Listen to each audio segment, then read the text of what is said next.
or these parents of these kid influencers, when they get exposed, I'm not surprised, because you have to inherently either be corrupt or become corrupt in the process, and to then make money off of it.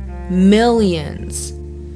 It just doesn't sit right with my spirit. It really doesn't. Go like this. No, Mom, I'm actually seriously trying. No, I know, but go like this for the video. Go like this, put one hand up, go like this. No, go like this. Put your hand like this. All this get it clean. You're not taking these toys when we move.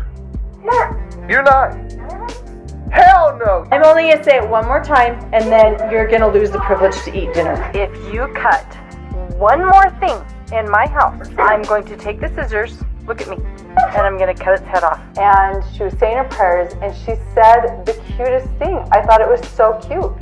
And I started laughing. She said, "Dear Heavenly Father, Please help me to survive."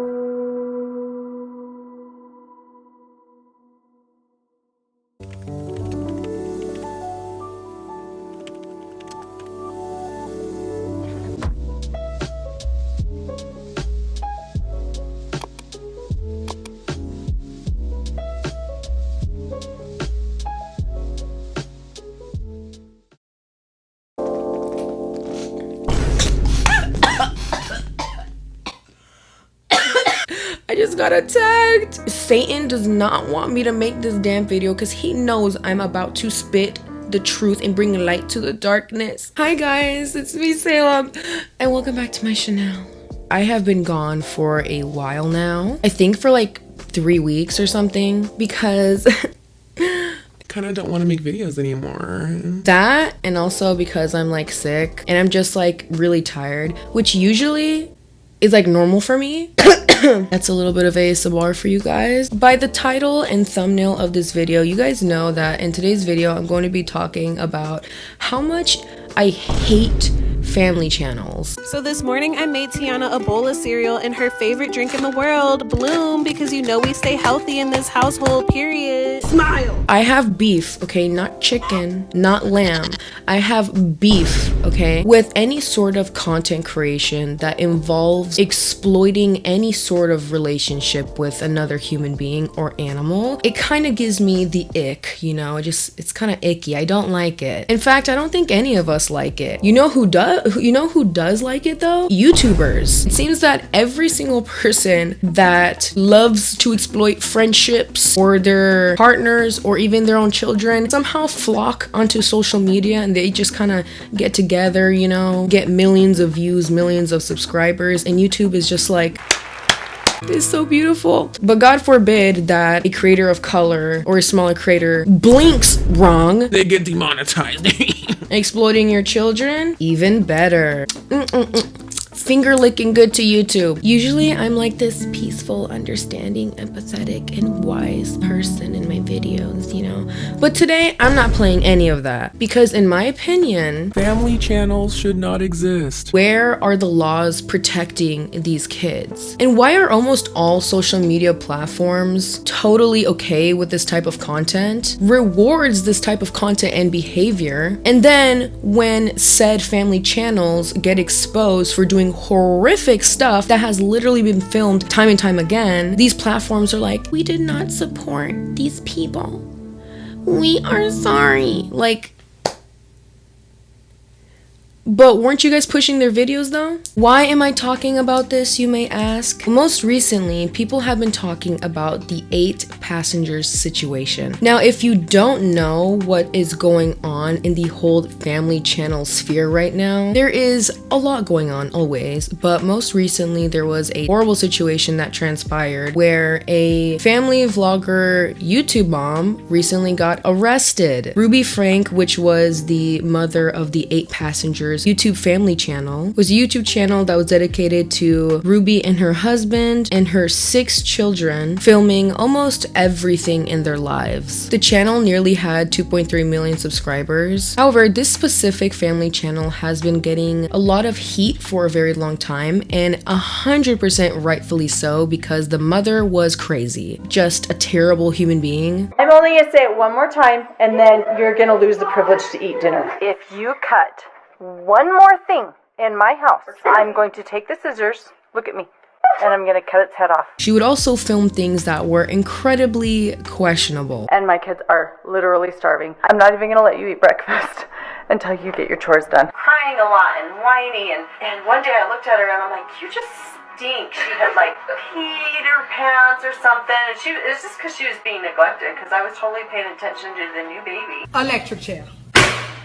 And the thing is, people have been trying to report this family channel, and specifically the mom and the dad of this YouTube channel, for years. But surprise, surprise, law enforcement, CPS, and all the people who could have made a difference in those poor kids' lives failed to do so a bunch of times, until finally one of the children bravely escaped from the mother's business partner's home, ran to a neighbor's house, and finally told them to call the police on their mother, leading to her arrest. So many videos of her and how she treated her children were resurfacing on TikTok and YouTube. The 8 passenger situation, I feel like, is completely different because of how out there the evidence was. But every day there are family channels and couples channels who seemingly look absolutely perfect, but underneath it all are just so enveloped in darkness. And people eat it up every time, thinking that everything's perfect when it's not. Just why? I want to know why. Why is this such a big thing? Why do people watch it? Why does this continuously happen? Why do we see the same repeated behavior, specifically with these types of content creators and channels? I'm really worried for our future generations. Very worried. If we continue to allow family YouTube channels to not only be pushed in the algorithm, but to thrive, we are going to see a rise of more problems like this. Why? Because in its very nature, it is exploitative, it is money hungry, and it is downright wrong and disgusting. Before we continue to do this deep dive on family channels, we have 2 sponsorships for today's video, which I greatly appreciate. The first being something that I love, which is HelloFresh. I love working with HelloFresh because I genuinely love their products, how convenient it is, how fast it is, how affordable it is. I'm super excited because fall time is literally just around the corner, and with a new season means that there are new recipes that we can all try. HelloFresh has a fresh fall lineup of delicious dinners and more to choose from. Take your pick from 40 weekly recipes that suit your lifestyle, from veggie-based to family-friendly to fit and wholesome. My favorite thing is that HelloFresh is more than just dinners. You can stock up your fridge with easy, quick breakfasts, fresh snacks, and fast-to-go lunches. Just shop HelloFresh Market and add any of these tasty, time-saving solutions to your weekly box. Go to hellofresh.com/50 Salem Tovar and use code 50 Salem Tovar for 50% off, plus 15% off for the next 2 months. That's hellofresh.com/50 Salem Tovar and use code 50 Salem Tovar for 50% off plus 15% off the next 2 months. Support for today's episode also comes from Jenny Kane, which is perfect timing because I don't know about you guys, but my wardrobe is not ready for fall. Thankfully, there is Jenny Kane with staples that make getting dressed easier, from minimalist clothing with a touch of luxury, alongside with home essentials for fall as well. And for a limited time, our listeners get a 15% off their first order. Just go to jennykane.com and use code Salem to get 15% off. I have actually bought a couple of sweaters from Jenny Kane before in the past. Jenny Kane sweaters are lightweight and I really appreciate that. They believe in the art of simplicity, so focusing on comfort, quality, and timeless designs. And you can find your forever pieces too at jennykane.com. Our listeners get 15% off your first order when you use code Salem at checkout. That's 15% off your first order at jennykane.com.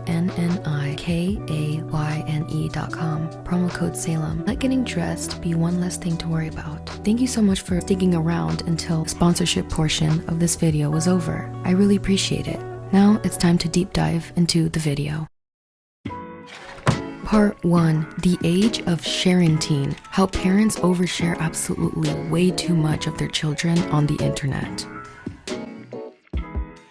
Many of us growing up only had few documentations of our birth and childhood, such as grainy photographs, maybe a couple videos, perhaps a memory book. But for the modern day growing child, everything is documented. Not for only family to see, but for random strangers on the internet to see too. Not only that, but their life since birth has now become a stream for profit. This phenomenon is known as family vlogging, which is a subgenre of YouTube videos where content creators not only document their day-to-day lives, but also share the details about their children's lives online. And it is one of the most successful YouTube and social media categories there is right now. The viewing time for family vloggers increased by 90% in 2017 and is still increasing to this day. At a glance, family vlogging can seem entirely harmless because, well, it's a family. They're doing family things, right? Doing challenges, baking cakes. Sure, the kids may benefit from the sponsorship money and the sponsored trips. However, there is a major problem with the fact that children can't consent to all of their very intimate and vulnerable moments being filmed for millions of strangers on the internet to see. There is this really disturbing rise of kidfluencers right now. I think one of the biggest ones I can think of off the top of my head is the Ryan's Toys kid. Ryan Kaji and his family have a net worth of 140 million USD. Ryan Kaji's YouTube videos were about toy reviews, which garnered billions of views, earning him over $100 million in YouTube ad revenue. Must be nice. And I remember at the time, even though the content wasn't as harmful as some of these other family channels out here or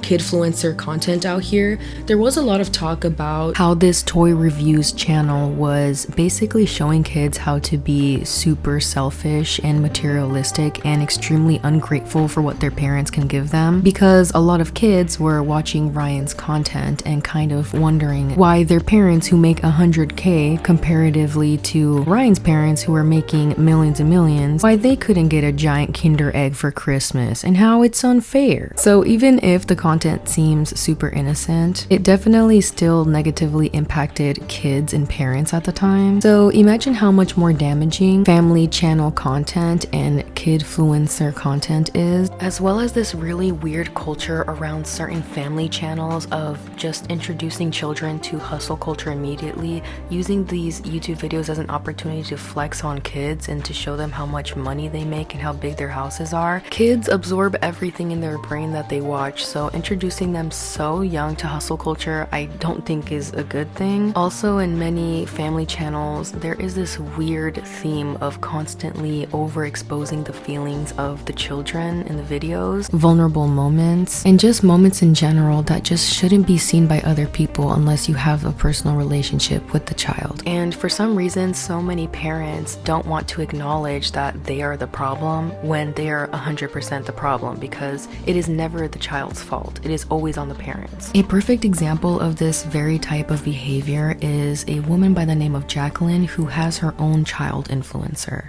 Ren Eleanor is a toddler with her own TikTok account, which is also run by Eleanor's mother, Jacqueline, with 17 million followers. Like, I get if there's like 200K mom and dads out there or to-be parents saving the outfits inspo and everything, but 17 million? Why does this child have Charlie D'Amelio numbers? You know what I mean? Like, something ain't adding up. Because a lot of stuff wasn't adding up, people started to have a debate about this TikTok account and the analytics that go with this account. A lot of parents noticed that there were a lot of videos that were being saved through TikTok by a bunch of grown men who are also leaving comments that were incredibly inappropriate. Obviously, this isn't the fault of the child ever. It will always land squarely on the shoulders of the parent. And even though Ren's mom kind of plays dumb and doesn't understand why people say that her content is also exploitative, even though it's still, you know, child friendly and everything. Imagine your child growing up and having to explain to them that there is 17 million people who saw her as a child,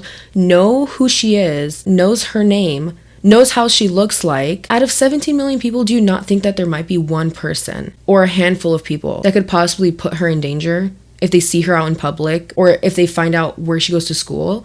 I just can't. Like, I don't think people understand that I'm not exaggerating. And so many times people for some reason infantilize the parents all the time. I get so annoyed when there are parents that are so freaking delusional that are convinced that the world is kid friendly when it has been proven time and time again that The world is not. It's not even adult friendly, bro. What are you guys on? There have been plenty of parents who have also just straight up lied in videos just for clout. Not too long ago, there was a mom influencer that tried to get clout for her daughter by saying that she was almost kidnapped by a Latino couple, only to find out that she was in fact lying, and now she's the one in jail. At this point in day and age, we no longer have proper parenting. We now have something called sharenting. Sharenting refers to the act of parents oversharing content of their children on social media. It goes beyond baby photos sent to an extended family messenger group. It's the sharing of each and every moment seen as important to their parents. And you're probably thinking, who the hell is watching this stuff? Clearly anyone with 2 eyeballs can tell that this type of content is exploitative, so who the hell in their right mind could possibly just sit there and watch this happen? Well, I'm here to tell you exactly why this content is so popular and who's watching it.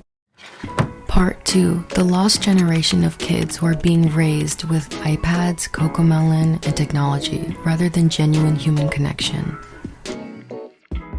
The people who are watching other family channels so much and making them super famous and giving them all this clout without realizing what they're actually seeing, it can only be summed up by a certain demographic who isn't capable enough to see red flags. Whenever there's some sort of subgenre or certain influencer who has an insane amount of views and following, yet you look at their content and you're like, wow, I really don't get it. Yeah, the one explanation is that it's children mostly watching them. Kids blindly trust a lot of authority. So when they watch these YouTube channels and they see the parents and they see how the parents treat the kids and everything, they don't question it, which explains why there are so many family channels like 8 Passengers who get away with so much for so long, because their audience of literal children don't have the capacity to understand what's going on and why it's wrong. The amount of clips that I saw that went viral on TikTok with the whole 8 Passengers stuff going on, the amount of comments that I read of, Oh my gosh, I used to be obsessed with their channel. I watch them every day. and I was like, if you watch them every day, how could you not possibly in your head think for 1 second, the way that they treat these kids is completely wrong? But then when people would also comment what I was thinking, they would respond back with, I was just a kid. What is it about family channels that draw the majority of kids to watch them? Obviously, it's the fact that a lot of parents who want to moderate, I guess, what their kids watch on YouTube, they kind of assume that, oh, it's a channel that has parents and kids, so it has to be family friendly. So that means that they don't curse and they're nice and they could teach my kids good values. When it's like, okay, don't let other people raise your kids, let alone randos on the internet, even if they appear nice, first of all. Second of all, just because a channel has a family on it doesn't mean that they're wholesome. I mean, just look at the Ace family. They have so many videos up on their YouTube channel that are insanely inappropriate, but a lot of parents still let their kids watch them simply because, well, they have kids too, so certainly they'll make, content that's good for kids too. I mean, if you call this family friendly, which not YouTube's still promoting that more than my videos. Bye, girl, bye. Even if a kid seems like they're not paying attention, trust me, they are. Kids are observing their surroundings and interactions, music, and culture 24/7. They are observing it, and their inner world is being worked on and developed all the time through TV shows, through the YouTubers that they watch, through family interactions, through school interactions, all of that stuff. So imagine in today's modern generation where kids are not only being filmed all the time, but their only interactions are also through the iPad, watching other families and other kids who are also kid influencers. This is a recipe for emotional disaster. Like I said, there are videos that are completely harmless. I think there are some mommy vloggers or YouTuber channels out there who go about it healthily, but the truth is the big names in the game are not doing those things, because the truth is the more that you push on the thumbnails, titles, the more that you exploit your kids, the more intimate moments you share of your kids, the more clicks you're gonna get. Because of the algorithms of social media continuously congratulating and essentially awarding bad behaviors continuously. So why would these parents stop? There's no reason for them to stop, especially if these platforms are paying them millions of dollars in ad revenue. It's a beast that keeps feeding itself, essentially. And yes, that even goes for your kids who just simply use the internet. It doesn't necessarily mean that your kid has to be at the forefront. Exploitation through the internet can happen to your child behind the camera. And obviously, I don't want to fearmonger, but this is the reality of where social media is going with children if and only if there continues to be a lack of attention and lack of regulations and laws and rules on these platforms that reward this exploitative behavior. This is where it's gonna go. Part 3 and final part, how you need to disconnect in order to reconnect with your kids. This is where we kind of get into a conversation where lots of people are going to be uncomfortable. And that conversation is whether you are a family vlogger or part of a family channel, or if you are a family that uses your kids for clout. The truth is, at the end of the day, there is a problem that is spreading where parents are way too overly involved in social media and not involved in their kids' lives. There is a lack of genuine connection with their own kids. And this is for parents in general, not just family vloggers. Just because you are a parent who isn't part of a family channel or are constantly filming everything that your kid does, it doesn't mean that you are exempt from the disconnect that can happen with your kids by prioritizing social media over them. You might not even know that you're doing that, but it's a lot more common than you think. 89% of parents feared for their child's safety online. However, 67% still let their child be overly involved in social media, completely unsupervised and unmonitored. Studies have found time and time again that many children report that they feel like their parents were addicted to their phones or computers, despite silently desiring for their parents to spend quality time with them and for them to actually be interacted with. Social media addiction isn't just for kids or Gen Z or whatever, it's affecting families and parents just as much. It's also been proven time and time again that studies show that parents who are constantly checking for their phones and texting and emailing and using social media and constantly posting on social media are more likely to have kids who misbehave than people who are willing to step away from their screens. And yes, unfortunately, this includes the parents who constantly put on YouTube Kids for their kids to watch on hours on end. 81% of parents let their kids under 11 watch YouTube on a regular basis. And sure, even if it is Bluey or Miss Rachel or anything, screen time shouldn't be that much. Point blank period. Kids nowadays need human time, not a human through a screen. So this is a problem that's affecting everyone, not just family channels. I understand the economy right now is horrible. I understand that both parents have to be kind of working and away from the child. I know that a lot of people are struggling, so maybe there aren't always a perfect authority figure there. I'm not saying that you personally are a bad person if you can't, do that. It is so hard to criticize any sort of parenthood because people get so butthurt so fast. The parents of these kid influencers, they can 100% afford to actually put energy into all these categories, unlike the average working family right now. But instead of using their privilege and their resources to better their children, instead they be giving them trauma. That's why I will never be surprised when people get exposed who are part of these family channels or relationship channels or these parents of these kid influencers. When they get exposed, I'm not surprised, because you have to inherently either be corrupt or become corrupt in the process to be okay with exploiting your kids like this. I just don't get it. No kid deserves that. No child deserves to feel like there is an invasive third party constantly filming them and every move, and to then make money off of it. Millions. It just doesn't sit right with my spirit. It really doesn't. Saddest thing about all of this is that social media is constantly enabling these parents, and who knows how many more YouTube channels of families and mommy bloggers are going to be exposed time and time again for something to actually happen. How are we going to protect these kids? How are we going to protect their rights, their privacy, their mental health? I won't sit here and say that I think all family channels are bad, because that would be stupid of me to say. I do think that all of them are, to an extent, exploitative by nature, no matter how good the intent is. Children are so easy to love, and I just hate that YouTube and social media and people constantly reward people who continuously exploit their kids despite them being in positions of privilege where they can give their kid everything. They could give their kid the world, and you choose trauma. And even if you are a family who has nothing, that can't even guarantee their kids to go to college or whatever, I am telling you, the most important thing that you can gift your child is unconditional love, unconditional support, and just that feeling of safety and comfort and of being seen and heard is such a gift.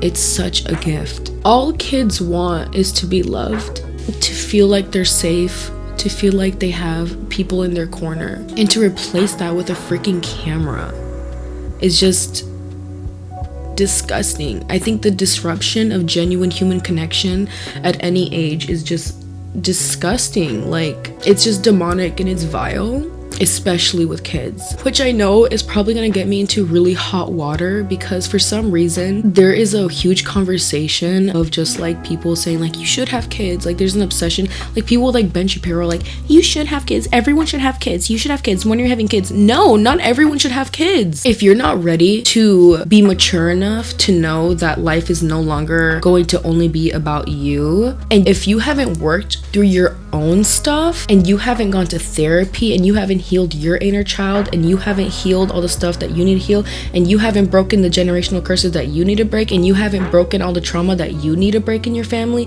if you haven't cut off certain people that you need to cut off, and you have kids, that's on you. You are going to repeat all the trauma onto the next generation. You are going to repeat the cycle if you are not brave enough to stand up and say, no, this is not going to be the reality for my kids. You have to be mature enough to realize just because I grew up with that being normal doesn't mean that it's going to be normal for my kids. I know people say it's never too late to start, but the longer that you wait to cut off those toxic people, the longer that you wait to become a better person for your kids, the longer that you wait to develop a genuine connection with your kids, the longer that you wait in-depth heart-to-hearts with your kids, the longer that you wait to get to know your child as an individual soul, the longer that you wait to allow your kid to feel at ease in your own home, the longer that you wait to show your child love,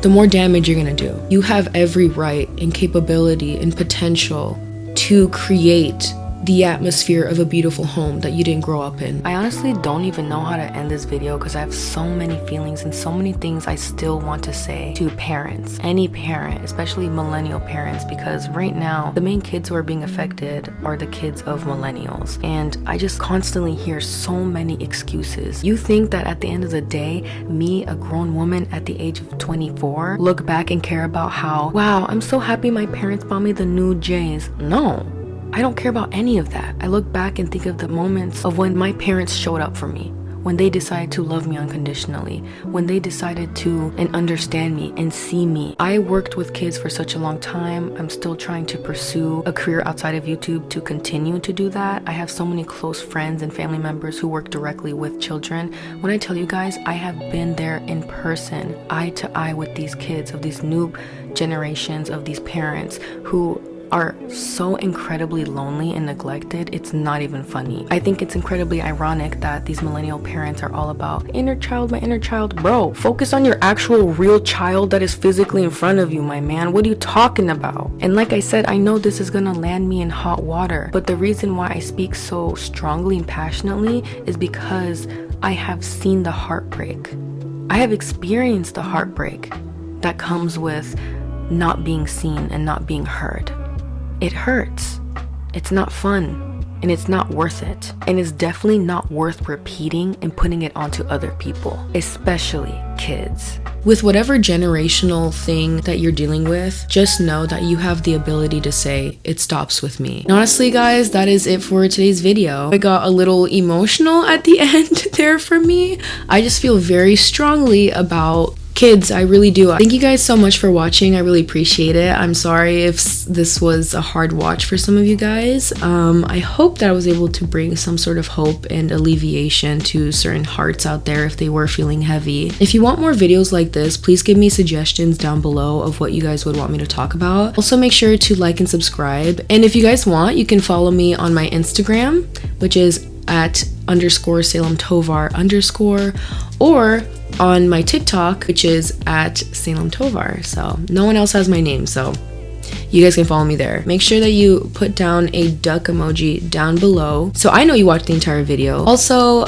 feel free to comment what you would like down below. Just keep it respectful. Let me know what your guys' opinions are on family channels and the ethics behind that. I would love to know your guys' opinions. And before I end today's video, I just want to give you guys homework. And today's homework is going to be that you not only make today count, but that you give someone a hug, some appreciation.